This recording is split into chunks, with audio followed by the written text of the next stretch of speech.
This is Steve Ridgell, and my grandson Andrew Ridgell is about to turn 16. And there are some things I've learned from Andrew that have really helped me and I think may help you. And it's about leadership. And I'm the one that believes all of us are leaders to some degree, to one degree or another. You lead your circle of influence. If you're a parent, if you're a leader in a business organization, if you're a church leader.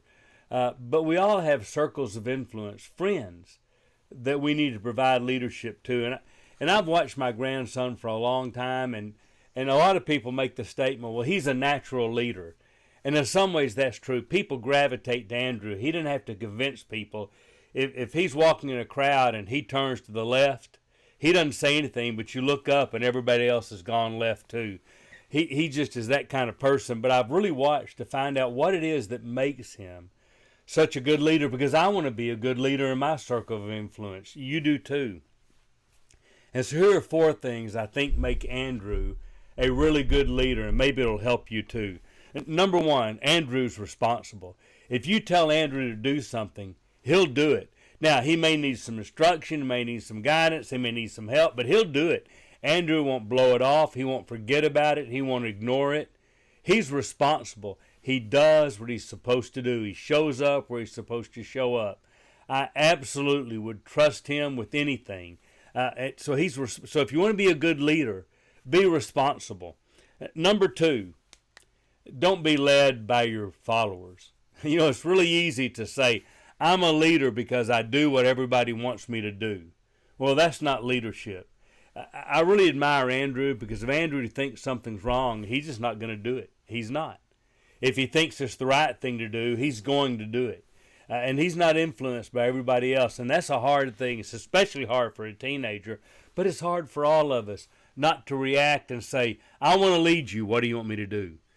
That's not leadership. And I really admire Andrew because he leads. He's not led.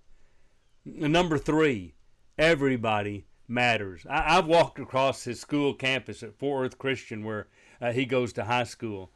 And I've watched him. He greets everybody, most of them by name. And when I say everybody, I don't mean his grade or his sister's friends or his little brother's friends. I mean everybody, from the highest administrator right down to the kindergarten kids. Andrew knows almost every one of them, calls them by name. And I watch especially the little ones. They light up. And the older ones appreciate it. He values every single person. But number 4, in watching Andrew, I think it's the most important thing for leadership. Leadership starts with you being led by Jesus.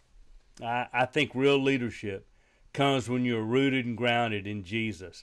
Andrew passionately loves Jesus. He loves baseball, but he loves Jesus more. He loves his family. He loves Jesus more. He loves his friends. He loves Jesus more. Everything that he enjoys in life is rooted and grounded in his faith. And his faith leads him to really help people. It leads him to give good advice to people. It leads people to come to him and seek out advice on when they're having problems and issues. And everybody turns to Andrew because he's kind of the rock for a whole lot of people, because his feet are firmly grounded on the rock of Jesus. And for all the things that he does well, and all the things I enjoy that really don't have anything to do with leadership. I mean, I enjoy hunting and fishing with Andrew. I enjoy watching Andrew play ball. Those are all great things. But the thing I'm most proud of, and I think I need to learn the most from, is love Jesus, and that will make you a good leader. So thanks, Andrew, for helping your pops learn more about leadership, and maybe it'll help some of you too.